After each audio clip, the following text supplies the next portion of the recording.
What's going on? All right, so this is Youth Church. Y'all know we've been in the middle of this series. We've been talking about relationships. Last year we talked more about soul ties, and we talked more about the what not to do, and I kind of gave you a little bit of information. This year we've been talking about marriage and picking fruit. And what do you look for in a spouse? What do you look for in someone to be dating? And so we started the series off talking about a just man versus just a man. And we talked about how the Bible describes Joseph, Jesus' daddy, as a just man. And so what separates a just man from being just a man? And we talked about the semantics of that. Then the next week, we flipped the script and we talked about... we took the time to talk about the Proverbs 30 woman, and we took the first week on the Proverbs 31 woman, and we talked about how the woman, the difference between a female, a woman, and a virtuous woman, and I like to use lady interchangeably with the virtuous woman. So we took time and we unpacked that. Y'all remember? And then you remember the week following, we took time to talk about the Ephesians 5 man. And I think there were some things we didn't get to talk about. So I want to take a second week like we did with Proverbs 31, and I want to talk about the Ephesians 5 man, because we spent a lot of time talking about what women should be. We spend so much time talking about what a woman should look for. But the next couple of weeks, we're going to spend time talking about what are the makings of a man. What is the man expected to do? According to the Bible, what is the man expected to do? So this week, we're going to talk about the Ephesians 5 man again. We're going to go a little bit deeper. We're going to unpack a couple of things. And then next week, we will talk about the Proverbs 31 husband. I know we spent a lot of time talking about the Proverbs 31 woman, but did you know that the Proverbs 31 was actually written to a man from a woman to explain to her what he should be looking for and what he should be upholding in his home? So we'll spend time talking about that. Today, we're back in Ephesians 5. And I'm just going to go ahead and read it. I'm going to read a couple of verses. We're going to unpack it, and I want us to chew on some stuff. So since you all can't ask me questions like normal and interrupt me like normal, what would be great is in the comments below when this previews, or you text me, ask some questions, and next week I will answer your questions at the beginning and at the end of the video, okay? So we're back in Ephesians 5. And Ephesians 5... everybody knows the husbands love your wives, even as Christ has loved the church, and gave himself for it. But I want to spend some time. I don't think I did an adequate job last time about talking about this next verse. I think I touched on it, but I didn't spend time in it. And because verse 26 says that he might sanctify and cleanse it with the washing of the water by the word. Okay, so in other words, that verse is talking about husbands love your wives as Christ has loved the church. At first, we have to unpack, what does Christ do? Okay, so if Christ is the husbandman of the church and the church is the wife of Christ, what does it mean? He loves us. So we think about it. We're actually entering into Holy Week this week. And as we're entering into Holy Week this week, we are remembering and commemorating this ascension from Christ's manhood. Although he was God and man the entire time he was on earth, we're spending time this week looking at him being God, okay, and making a transition out of his flesh into the full deity to who he is, all right? And so we know that on Palm Sunday, as it is today, Jesus rides into Jerusalem, and then by the end of the week, he's crucified. And he's crucified by some of the same people who would welcome him into the city, and some of the same people who had loved him, and some of the same people who were following him would crucify him. Some of the people who swore on their lives, like Peter, his rock, right? Peter says, I will never deny you. Where you go, I'll go. And before the rooster crows, the night that he's betrayed, right? Peter denies him 3 times. 3 times. And so what does it mean that husbands love their wives as Christ loved the church? What that means is that the husband would give up anything. He would give up anything to make sure that she was safe, protected, and cared for. That means that he would sacrifice his comfort. He would sacrifice the things that he thinks make him a man, that make him who he is, so that his wife and his family have everything that they need. A husband, okay? We're not talking about a man. We're not talking about a male. We're talking about a husband. A husband takes and sacrifices what he has so that not only does his family have food on the table, not only do they have a roof over their heads, but that they're covered. That they're covered from attacks of physical nature, from an intruder coming in the house or any of those things, but that they're also covered from spiritual attacks. When the Bible says that husbands are to love their wives as Christ loves the church, it means that he is so committed in the works of being strong, okay? And when I say the works of being strong physically, yes, he's got to protect his family. The works of being strong, yes, he's got to be mentally strong so that he can go out and work and do what he has to do, but also spiritually strong. The husband is supposed to be the most spiritually strong person in the house because his job is to protect the family. He is supposed to be a covering for his family. And so when the devil starts to plot on his family and begins to attack, the husband should not be the one that shuts down. Although we see that in household after household after household. The husband, as a matter of fact, is supposed to be the guy who says, we're going to get up and we're going to pray about this thing. We're going to fast about this thing. I'm going to show you how we work the word. And families that have a husband, that have a father who lead them in spiritual things tend to be stronger. Research has proven it. We've seen it time and time again that research has proven that fathers who lead their children spiritually. And here's the thing. Daddy can't just pray by himself. Daddy can't just read the word by himself. He can't just go do church things by himself and never lead his family and expect his family to be healthy. All right? And so what does that mean for me if I'm a 20-year-old guy, if I'm 18 and I'm trying to do things right? I want the best life for me. I don't have a wife. I don't have any kids. What does that mean for me? What that means for you is that you've got to begin to feel your will, okay? You've got to start putting stuff on the inside of you that when trouble comes, that you can get stronger. You need to be reading the Bible daily. You need to be praying daily. And look, I know we've had this discussion and it's hard to read the Bible and it's hard. You need to be attempting to read the Bible. We've talked about different translations. If King James doesn't work for you, pull New Living Translation out.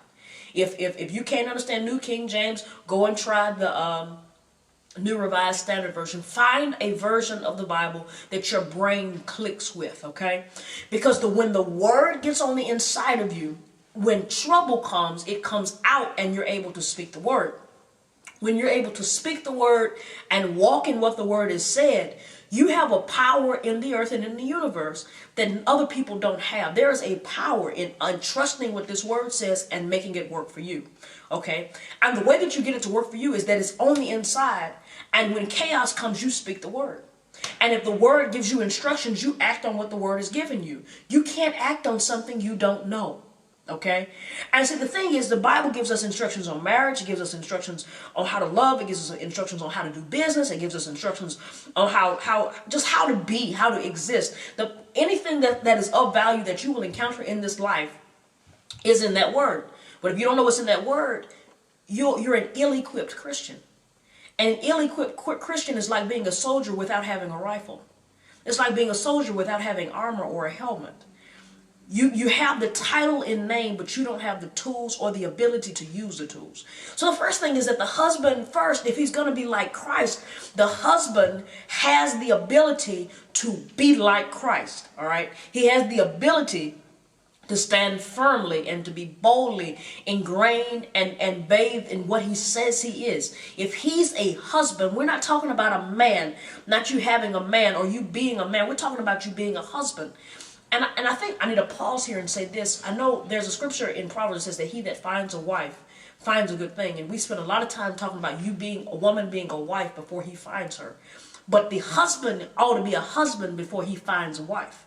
He has to be able to provide both spiritually and physically, economically and emotionally. And if he can't do that, he's not yet a husband. And so if he's not a husband, he has no need for looking for a wife. Okay? So we painted this picture. The husband first has to be Christ-like in order for him to love her like Christ. You can't be Christ-like and expect it to love somebody like something if you're not like them. Okay? People make comments all the time that I'm so much like my father. I'm so much like my mother. I'm like them because I spent time with them. And yeah, I got some DNA in me that's like them. But some of the things that I do, the thought processes that I have is because I've spent time with them and I've gotten the theory behind what they've done. You can't get the theory behind why Christ loves the way Christ loves unless you spend time with Christ. And the way that you spend time with Christ is to get in the Word. All right. So the first thing is you got to be Christ-like. If you're going to be a husband that is after the heart of Christ, and you're going to have a healthy marriage, and you're going to love and experience the gift that this blessed union of marriage has to offer, you first got to be Christ-like. Before you can ever marry, in order for you to become a husband, you've got to be Christ-like. And here's the deal. I know a lot of people believe that men don't go to church, and men, the manliest thing that a man can do is be laid out before Christ, okay? To have a life fully in surrender to Christ, right? And so I'm working on, I want you to see that in order for you to be the manliest of men, the first thing that you've got to do is submit to Christ, all right? That's the first thing that you have to do. And when I say submit, what I mean, that means that your will or your mission in life is okay? It's below his mission. His will for your life, his mission for your life is always going to be more important or paramount to what you thought would be or how you thought it would unfold. Okay? And so when you in this endeavor to become Christ-like, what you have to first do is you got to say to God, you know what? Whatever you want, that's what we're going to do. However you spin it, that's what we're going to do. And that's hard because we all have images of who we think we should be. We all have these ideas of how we think our lives should unfold. We all have this frame of reference or this frame of mind of how we think our lives should unfold. But until you give your life to Christ, and see, we talk about a lot, giving our lives to Christ. We want you to get baptized. We want you to get saved. But giving your life to Christ is more than saying, I want to get baptized and that I believe that Christ died. That'll save you. That'll get you into heaven. But if you want to have the abundant life that the Bible talks about, I believe in Romans 10:10, what you have to do, and this is truth and this is for free, is you have to give your life to Him, okay? And what that means is that whatever He says, I'll do. Wherever He says go, I'll go. Whatever instructions He gives me, I'll take them. And the will of God is not for you to be miserable. It's actually quite the contrary. Every time He gives us instruction, He's usually protecting us from something or elevating us to somewhere. And although our minds are not His minds, it's usually getting us to go to a place that He has already designed or destined for us to go, right? Well, in order for you to be Christ-like or to be a husband or to be the man that God has designed you to be, you've got to make up in your mind, that you are going to follow Christ. You're going to do what He says do. So that's the first thing. Husbands, love your wives. So how does Christ love? Christ gives up everything. And Christ gives up everything for the church. He gives up His living for the church because He understands that they were worth it. The next thing is that the husband has to realize that the woman that God has entrusted to him is worth him giving up these things. It's worth his study. It's worth his consecration. It's worth his hard work. It's worth him going everywhere that he says he's going because he realizes that this woman is the woman that God has given me. It says, this is the woman God has given me. She's worth it. And since she's worth it, I'm going to go and do everything that I have to do. That's the next thing is that he realizes that she's worth it.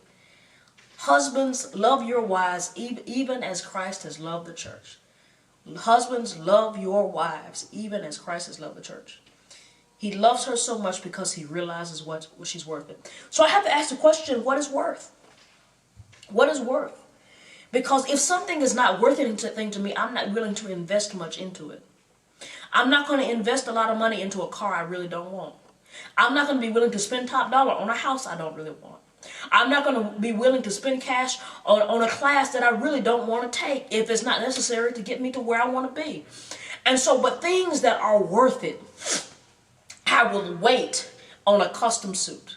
I will wait on the car that I want. I will wait on admission to the school I want to go to. I will wait on the person I want to be married to. because they're worth it. They were made with me in mind, okay? So the next thing is that you have to realize that the woman that God has given to you is worth the wait. And if you realize that she's worth the wait, what we come to is this place where we begin to value her the way that we're supposed to in Proverbs 31. We begin to value her in a different way. But if we don't realize that she's worth the wait, she's worth the wait for me to wait for Christ to put her in my life. And she's also worth the wait for me to wait until I touch her body. Okay? And that's two different things. She's first worth the wait because she's valuable. I will wait for her to arrive. And then when she arrives, I will wait until we make it to the altar. And I know that's not what y'all want to hear. That's not what any teenage or 20-something-year-old guy wants to hear. You don't want to hear that. And I understand. Look, if anybody, I understand. But the truth of the matter is that because she's so valuable, you realize that there isn't anybody else that will do what she can do for you. And because there's no one else that can do what she can do for you, you will wait on it because something else will be less valuable. And it would be a downgrade to who Christ designed you to be. So that's the second thing. That's the second thing. But I want you to notice this. In verse 26, he says that he may sanctify and cleanse it with the washing of the word. Here we're talking about Christ.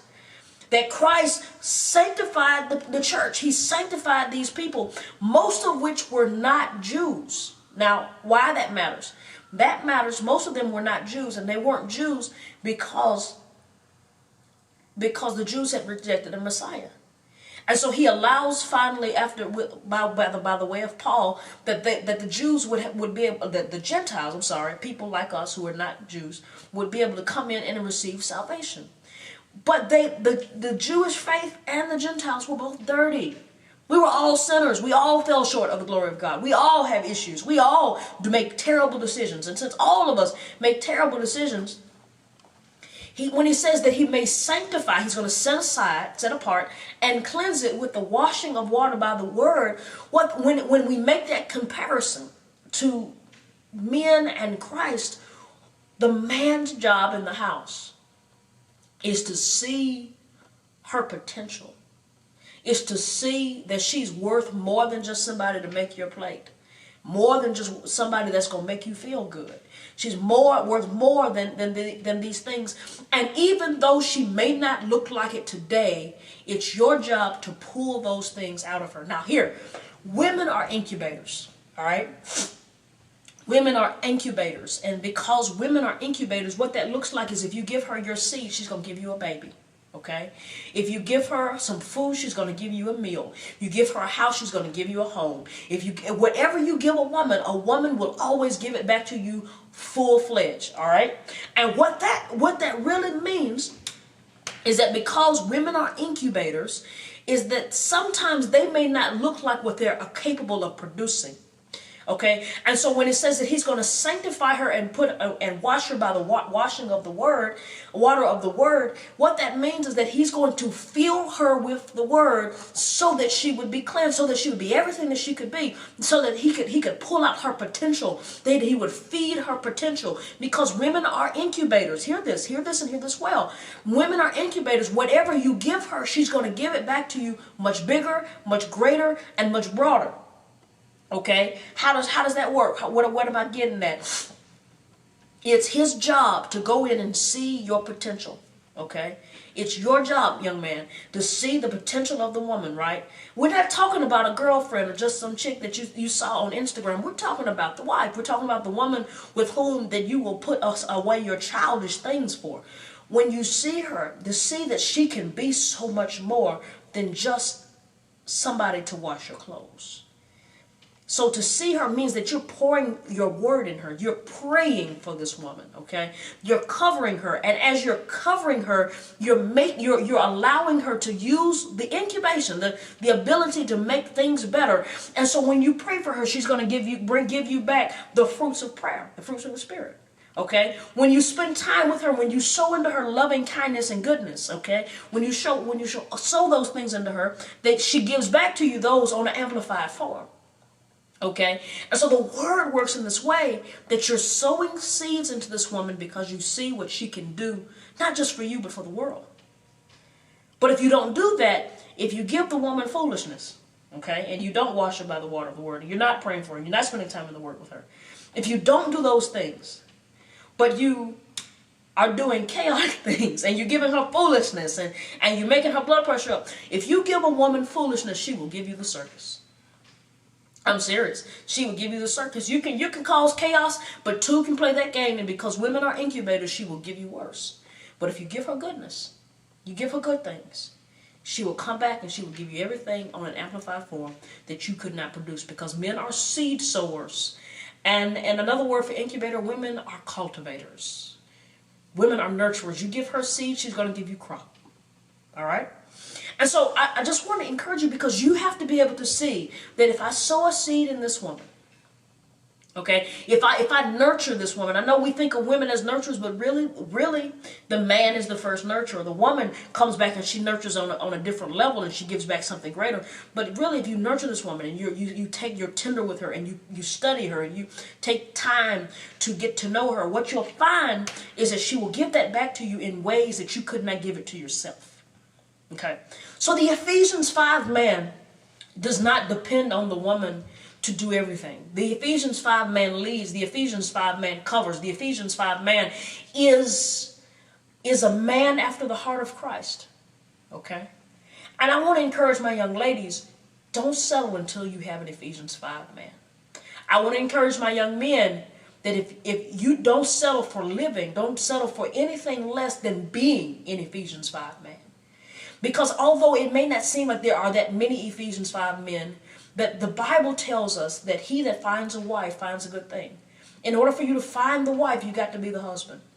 And for you to find that woman and to be that husband, God uses the example of the marriage as his love story for us, which means that you will experience a love story, a life story that will be unparalleled to what you see in mainstream television.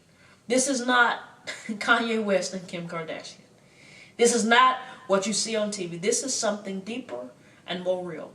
But it requires work. It requires you making a conscious effort to say, I'm not just going to be a man, I'm going to be Ephesians 5 man.